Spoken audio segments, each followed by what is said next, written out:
Hello guys, welcome back two options trading master class. तो ये हमारी थर्ड क्लास है इस कोर्स की। इससे पहले दो क्लासेस ऑलरेडी इस कोर्स में आ चुकी हैं। अगर आपने वो दोनों क्लासेस अभी तक नहीं देखी हैं तो ऊपर आई बटन में मैं आपको लिंक दे दूंगा, पहले आप जाके वो दोनों क्लासेस देखिए, उसके बाद आप इस क्लास से कंटिन्यू। तो चलिए, अभी तक पहले की दो क्लासेस में हमने डिस्कस किया है कि डेरिवेटिव्स क्या होते हैं, डेरिवेटिव के यूजेस क्या होते हैं, फ्यूचर्स कॉन्ट्रैक्ट क्या होते हैं, फ्यूचर्स ट्रेडिंग कैसे होती है, फ्यूचर्स और फॉरवर्ड कॉन्ट्रैक्ट में क्या डिफरेंस है। तो अभी तक जो हमारा डिस्कशन था पिछले दो क्लासेस में वो डेरिवेटिव्स और फ्यूचर्स मार्केट पे था। आज की क्लास से और आज के बाद आने वाली जितनी भी क्लासेस इस कोर्स में आएंगी, उन सभी क्लासेस में हम सिर्फ और सिर्फ ऑप्शंस से रिलेटेड ही डिस्कशंस करेंगे। तो चलिए, बेसिक्स ऑफ ऑप्शंस से आज की क्लास को स्टार्ट करते हैं। ऑप्शंस क्या होते हैं? ऑप्शंस बेसिकली डेरिवेटिव कॉन्ट्रैक्ट्स होते हैं। हमने फर्स्ट क्लास में ऑलरेडी डिस्कस कर लिया है। हिस्ट्री क्या है ऑप्शंस मार्केट की? हिस्ट्री में देखिए, हमें जाने की कोई ज़रूरत नहीं है। ऑप्शंस कब पहली बार ट्रेड हुए, 1600 में ट्रेड हुए, 1700 में ट्रेड हुए या 1800 में, या कब ट्रेड हुए, ये सब जानने की हमें ज़रूरत नहीं है। ऑप्शंस दो टाइप के होते हैं। एक ऑप्शन होता है कॉल ऑप्शन और सेकंड ऑप्शन हमारा होता है पुट ऑप्शन। तो ये कॉल ऑप्शन क्या होता है? Call option is basically a right, if you are buying a call option, it is basically giving you a right to buy an asset. तो अगर आप कॉल ऑप्शन बाय कर रहे हो तो आप एक राइट बाय कर रहे हो एक अंडरलाइंग एसेट को बाय करने का, ठीक है। और पुट ऑप्शन में क्या होता है? पुट ऑप्शन कॉल ऑप्शन का एक कंप्लीटली ऑपोजिट है। पुट ऑप्शन में बेसिकली आप एक राइट बाय कर रहे हो टू सेल एन एसेट, ठीक है। तो ये डेफिनेशन पढ़ के right to buy an asset और right to sell an asset, पता नहीं आपको क्या समझ आया है। तो टेक्स्ट बुक डेफिनेशन में नहीं जाएंगे, एक बिल्कुल सिंपल क्रिकेट मैच के एग्जांपल के साथ मैं आपको ये एक्सप्लेन करूंगा कि कॉल ऑप्शन और पुट ऑप्शन जो है ये क्या होते हैं। मान लीजिए इंडिया का आज T20 क्रिकेट मैच है और उस मैच पे आप बैटिंग कर रहे हैं, तो आप 1000 रुपीज़ बेट करते हो कि इंडिया का आज 20 ओवर्स के बाद जो स्कोर रहेगा वो 150 से ज़्यादा रहेगा।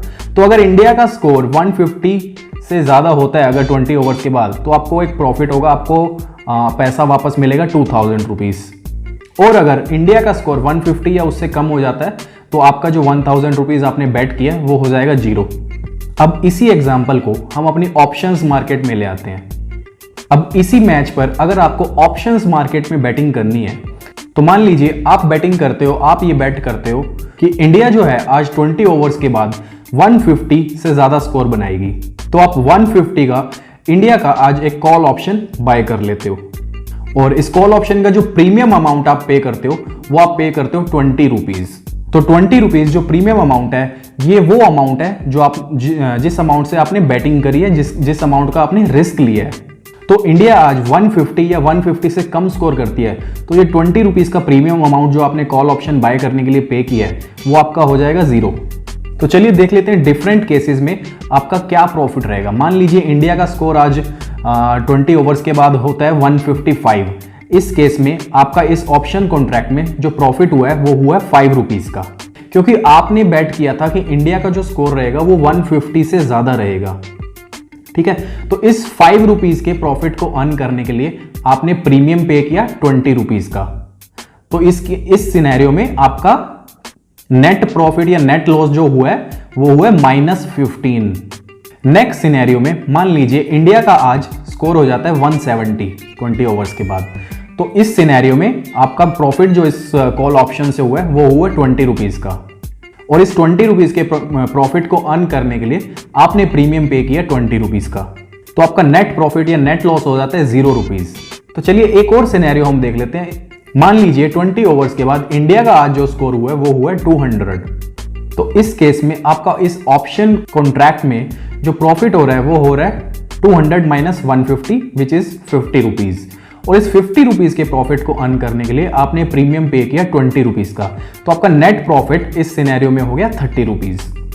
तो अब इन डिफरेंट सिनेरियोज को देख के आपको समझ आ गया, जितना ज़्यादा इंडिया स्कोर करेगी 150 से ऊपर, उतना ज़्यादा जो है आपका प्रॉफिट होगा।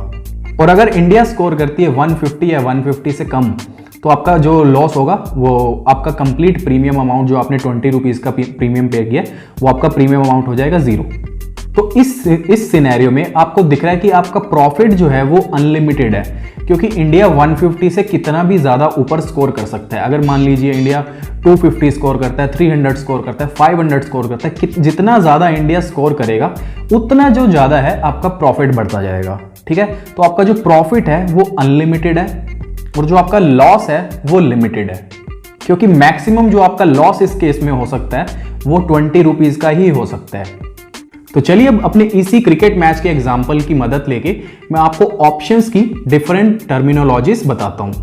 प्रीमियम अमाउंट आपको समझ आ गया, 20 रुपीज़ वो अमाउंट जो आपने बैटिंग करी है जिस अमाउंट से, वो आपका प्रीमियम अमाउंट है, आपने कॉल ऑप्शन बाय किया। ठीक है, अब जैसे आपने बैटिंग करी है कि इंडिया का स्कोर जो है वो 150 से ज़्यादा रहेगा, ऐसे ही आपकी तरह और भी काफ़ी सारे लोग होंगे जो डिफरेंट प्राइस पर बैटिंग कर रहे होंगे। मान लीजिए ये आप ही की तरह और काफ़ी सारे लोग बैटिंग कर रहे हैं कि इंडिया का स्कोर 180 या उससे ज़्यादा रहेगा, या फिर 200 या उससे ज़्यादा रहेगा, या फिर 100 या उससे ज़्यादा रहेगा। तो ये जो डिफरेंट स्कोर्स लेवल हैं 100, 150, 180, 200, तो इन सब लेवल्स को हम बोलेंगे स्ट्राइक प्राइस। तो जिस प्राइस पर जिस स्कोर पर, जिस अमाउंट पे आप बैटिंग कर रहे हो, जिस स्कोर लेवल पे आप बैटिंग कर रहे हो, जिससे ज़्यादा की आपको उम्मीद है इंडिया स्कोर करेगी, तो वो सारे प्राइस लेवल्स जो है हमारे, वो सारे हैं स्ट्राइक प्राइस। तो अब आपको समझ आ गया प्रीमियम अमाउंट क्या होता है, स्ट्राइक प्राइस क्या होता है। अब मैं आपको एक्सप्लेन करता हूँ ब्रेक इवन क्या होता है। ब्रेक इवन बेसिकली वो स्कोर लेवल होगा 20 ओवर्स के बाद जिस स्कोर लेवल पे आपका नो प्रॉफिट या नो लॉस हो जाएगा। हमारे एग्जाम्पल में 170 का स्कोर अगर इंडिया अचीव करती है, आपने बेट किया था इंडिया 150 से ज्यादा स्कोर करेगी और आपने प्रीमियम पे किया था 20 रुपीज का, तो अगर इंडिया एग्जैक्ट 170 स्कोर करती है 20 ओवर्स के बाद, तो उस केस में आपका नो प्रॉफिट या नो लॉस हो जाएगा। तो आपको प्रॉफिट में आने के लिए इंडिया को 170 से ज्यादा स्कोर करना पड़ेगा। तो ब्रेक इवन पॉइंट आपका होता है strike price plus premium amount paid. अब मान लीजिए आज का मैच कंप्लीट हो गया, ठीक है, नेक्स्ट डे इंडिया का फिर किसी और टीम के साथ मैच है और नेक्स्ट डे इंडिया जो है 150 से ज्यादा स्कोर कर देती है या 170 से ज्यादा स्कोर कर देती है। मान लीजिए इंडिया 200 स्कोर कर देती है, तो इस केस में आपका प्रॉफिट कितना हुआ?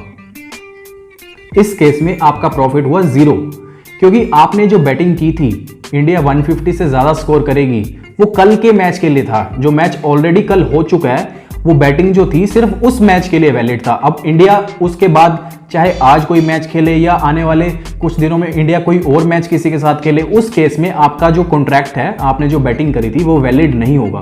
तो आपका जो कॉन्ट्रैक्ट था वो कल एक्सपायर हो चुका है। तो आपका जो ऑप्शन कॉन्ट्रैक्ट था वो लिमिटेड था सिर्फ कल तक के मैच के लिए। तो जो आपका ऑप्शन कॉन्ट्रैक्ट था उसकी एक्सपायरी डेट जो थी वो कल तक के लिए ही वैलिड थी। अब इसी क्रिकेट मैच के एग्जाम्पल को यूज करके हम देखते हैं कॉल ऑप्शन जो है वो स्टॉक मार्केट में कैसे काम करता है। तो जैसे लोग क्रिकेट में बैटिंग करते हैं उसी तरह ही लोग कॉल ऑप्शन या पुट ऑप्शंस बाय करके स्टॉक मार्केट में भी बैटिंग करते हैं। मान लीजिए आज निफ्टी 15,000 पे ट्रेड कर रहा है, तो मान लीजिए आपको निफ्टी पे बैटिंग करनी है, आपको निफ्टी का कॉल ऑप्शन बाय कर रहा है, तो आपको लगता है कि नेक्स्ट 1 मंथ में निफ्टी जो है 15,200 से ऊपर ही ट्रेड करेगा। ठीक है, तो आप क्या करोगे, आज आप निफ्टी का 15,200 का कॉल ऑप्शन बाय कर लोगे और मान लीजिए ऑप्शन का जो प्रीमियम है 15,200 स्ट्राइक प्राइस का, उसका जो प्रीमियम है वो है 100 रुपीज। तो आपको पता है आपका प्रॉफिट कब होगा? आपका प्रॉफिट तभी होगा जब निफ्टी नेक्स्ट 1 मंथ में 15,200 प्लस 100 जो कि होता है 15,300, तो 15,300 से ऊपर जब निफ्टी जाएगी, सिर्फ उसी केस में जो है आप प्रॉफिट में आओगे। तो ये जो कॉल ऑप्शन आपने बाय किया है इसकी एक्सपायरी डेट क्या होगी? तो इंडिया में जो हम कॉल ऑप्शन या पुट ऑप्शन जो भी हम ऑप्शंस में ट्रेड करते हैं, उनकी जो एक्सपायरी डेट होती है, मान लीजिए हम मंथली ऑप्शंस में ट्रेड कर रहे हैं, तो उनकी जो एक्सपायरी डेट होती है वो होती है मंथ की लास्ट थर्सडे। तो मंथ के लास्ट थर्सडे तक अगर निफ्टी 15,200 प्लस जो प्रीमियम आपने पे किया है 100 रुपीज़ का, उससे ज़्यादा ऊपर आ जाता है, अगर निफ्टी 15,300 से ऊपर निफ्टी का प्राइस क्रॉस कर जाता है, तो उसी केस में आप प्रॉफिटेबल होगे। बाकी केसेस में अगर निफ्टी 15,200 या उससे नीचे ट्रेड करता है, तो आपने जो 100 रुपीज़ का प्रीमियम पे किया है उसकी वैल्यू हो जाएगी 0। तो अब आपको समझ आ गया है ऑप्शंस प्रीमियम क्या होता है, ऑप्शन स्ट्राइक प्राइस क्या होता है, ऑप्शंस में ब्रेक इवन लेवल कौन सा होता है और ऑप्शंस में एक्सपायरी डेट क्या होती है। तो ऑप्शन प्रीमियम के जो प्राइसेस होते हैं उससे रिलेटेड एक चीज और आपको मैं एक्सप्लेन कर देता हूं। मान लीजिए आज निफ्टी 15,000 पे ट्रेड कर रहा है और 15,100 की जो कॉल है उसका प्रीमियम मान लीजिए आपको मिल रहा है 100 रुपीज का।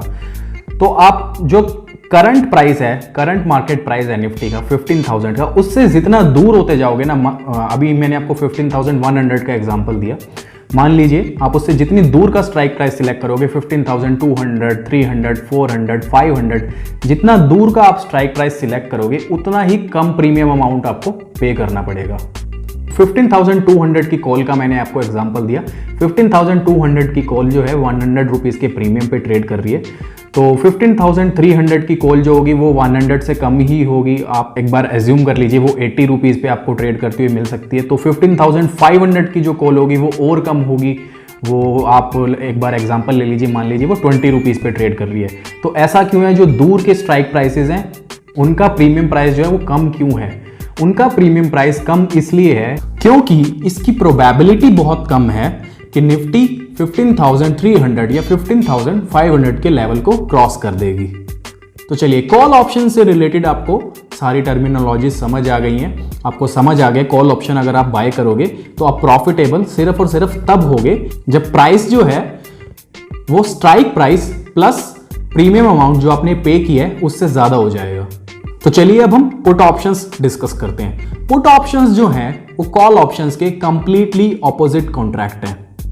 कॉल ऑप्शंस में आप बेट करते हो कि मार्केट जो है या फिर जिस भी स्टॉक का ऑप्शन आप बाय कर रहे हो, आप बेट करते हो उसका प्राइस जो है बढ़ेगा। पुट ऑप्शंस कंप्लीटली ऑपोजिट ऐसे है क्योंकि पुट ऑप्शंस में आप बेट करते हो जिस भी स्टॉक ऑप्शन या जिस भी इंडेक्स का पुट ऑप्शन आप बाय कर रहे हो उसमें आप बेट कर रहे हो कि प्राइस जो है वो नीचे आएगा। तो मान लीजिए आज निफ्टी ट्रेड कर रहा है 15,000 में और आप 14,800 का पुट ऑप्शन बाय कर लेते हो 100 रुपीज प्रीमियम पे करके। तो इस केस में आप ये बेट कर रहे हो कि निफ्टी जो है एक्सपायरी वाले दिन तक 14,800 से नीचे आ जाएगा। अब बिल्कुल कॉल ऑप्शन की तरह ही इस केस में भी आपका प्रॉफिट तब होगा जब निफ्टी 14,800 से बहुत ज्यादा नीचे आ जाएगा, और इस केस में आप प्रॉफिटेबल सिर्फ और सिर्फ तब होगे जब निफ्टी का प्राइस जो है 14,800 की स्ट्राइक प्राइस माइनस जो 100 रुपीज का आपने प्रीमियम पे किया 14,700 पर निफ्टी आ जाता है। तो 14,700 का जो लेवल है ये आपका ब्रेक इवन लेवल है। इससे नीचे अगर निफ्टी आएगा तो उसी केस में जो है आप प्रॉफिटेबल होगे। तो कॉल ऑप्शन की तरह पुट ऑप्शंस में भी अगर आप पुट ऑप्शन बाय कर रहे हो तो आपका जो मैक्सिमम प्रॉफिट है वो अनलिमिटेड है और जो आपका मैक्सिमम लॉस है वो लिमिटेड है प्रीमियम अमाउंट तक। जितना प्रीमियम अमाउंट आपने पे किया है सिर्फ वो जीरो हो सकता है। आपने 14,800 की पुट बाय करी थी, आपने 14,800 का पुट ऑप्शन बाय किया था, तो इस केस में अगर मार्केट 14,800 से नीचे नहीं जाती, 14,800 या 14,800 से ऊपर ही क्लोज होती है, मान लीजिए 14,850 पे क्लोज होती है, तो इस केस में जो आपने ऑप्शन प्रीमियम पे किया है 100 रुपीज का वो हो जाएगा आपका कंप्लीटली जीरो। तो कॉल ऑप्शन और पुट ऑप्शन से रिलेटेड बेसिक्स आई होप आपको समझ आ गए। आपको समझ आ गया ऑप्शन प्रीमियम क्या होता है, स्ट्राइक प्राइस क्या होता है, ब्रेक इवन प्राइस क्या होता है, एक्सपायरी डेट क्या होता है। अगर आप ऑप्शंस बाय करते हो कॉल या पुट तो उन दोनों केसेस में आप प्रॉफिट कब अर्न करोगे। तो गाइस आज की क्लास में इतना ही। आज की क्लास हम यहीं फिनिश करेंगे। नेक्स्ट क्लास में अपने इस कोर्स को कंटिन्यू करेंगे। ऑप्शंस की अगर ये क्लास आपको पसंद आई है तो do press the like button, और अगर आपके कोई भी क्वेश्चंस या सजेशंस हो तो नीचे कमेंट सेक्शन में जरूर लिखिएगा। तो नेक्स्ट क्लास में मिलते हैं। Bye bye, take care.